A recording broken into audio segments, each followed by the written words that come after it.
ദിലീപിനെ നായകനാക്കി രതീഷ് രഘുനന്ദൻ സംവിധാനം ചെയ്യുന്ന ഏറ്റവും പുതിയ ചിത്രമാണ് തങ്കമണി. 80കളുടെ മധ്യത്തിൽ കേരള രാഷ്ട്രീയത്തെ പിടിച്ചുകുലുക്കിയ ഇടുക്കിയിലെ തങ്കമണി സംഭവത്തെ ആസ്പദമാക്കിയാണ് ചിത്രം ഒരുങ്ങുന്നത്.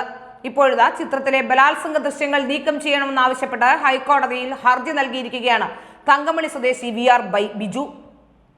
ചിത്രത്തിന്റെ ടീസറിൽ കാണിച്ചിരിക്കുന്നത് പോലെ പോലീസുകാർ തങ്കമണിയിലെ സ്ത്രീകളെ ബലാത്സംഗം ചെയ്തിട്ടില്ലെന്നും അതുകൊണ്ട് തന്നെ അത്തരം രംഗങ്ങൾ ചിത്രത്തിൽ നിന്നും ഒഴിവാക്കണമെന്നുമാണ് VR ബിജു നൽകിയ ഹർജിയിൽ പറയുന്നത്.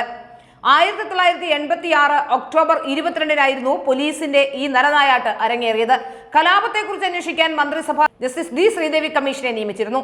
പോലീസ് ലൈംഗികാതിക്രമം നടത്തിയെന്ന് കമ്മീഷന് മൊഴി നൽകിയിട്ടും അന്നത്തെ കരുണാകരൻ സർക്കാർ സംഭവത്തിൽ പ്രത്യേകിച്ച് നടപടികളൊന്നും തന്നെ എടുത്തിരുന്നില്ല. ജസ്റ്റിസ് ദേവൻ രാമചന്ദ്രന്റെ ബെഞ്ച് അടുത്ത ആഴ്ച ഹർജി പരിഗണിക്കും. ഇടുക്കി ജില്ലയിലെ കാമാക്ഷി പഞ്ചായത്തിലെ ഒരു മലയോര ഗ്രാമമാണ് തങ്കമണി. 80കളുടെ മധ്യത്തിൽ കേരള രാഷ്ട്രീയത്തെ പിടിച്ചുകുലുക്കിയ നാടായി ചരിത്രത്തിൽ പിന്നീട് തങ്കമണിയെ അടയാളപ്പെടുത്തേണ്ടി വന്നു. ഒരു ബസ് സർവീസിനെ ചൊല്ലിയുണ്ടായ ഒരു തർക്കം കേരള മനസാക്ഷിയെ ഞെട്ടിച്ച വെടിവെപ്പിലാണ് കലാശിച്ചതും. സൂപ്പർ ഗുഡ് ഫിലിംസിന്റെ ബാനറിൽ RB ചൗധരി, ഇഫാർ മീഡിയയുടെ ബാനറിൽ റാഫി മധുര എന്നിവർ ചേർന്നാണ് ചിത്രം നിർമ്മിക്കുന്നത്. നീതാപിള്ള, പ്രണിത സുഭാഷ് എന്നിവരാണ് ദിലീപിന്റെ നായികമാരായി എത്തുന്നത്. കൂടാതെ മലയാളത്തിലെയും തമിഴിലെയും ഒരു വൻ താരനിര തന്നെ ചിത്രത്തിലെത്തുന്നുണ്ട്. ദിലീപ് ചിത്രം തങ്കമണിക്കെതിരെയാണ് ഇപ്പോൾ ഹൈക്കോടതിയിൽ ഹർജി വന്നിരിക്കുന്നത്. ഏതായാലും വരും ദിവസങ്ങളിൽ ഇത് സംബന്ധിച്ച കൂടുതൽ വിവരങ്ങൾ പുറത്തു വരികയും അതുപോലെ തന്നെ വിധിയും അറിയാം എന്നാണ് ഏറ്റവും പ്രധാനമായി പറയാനുള്ളത്.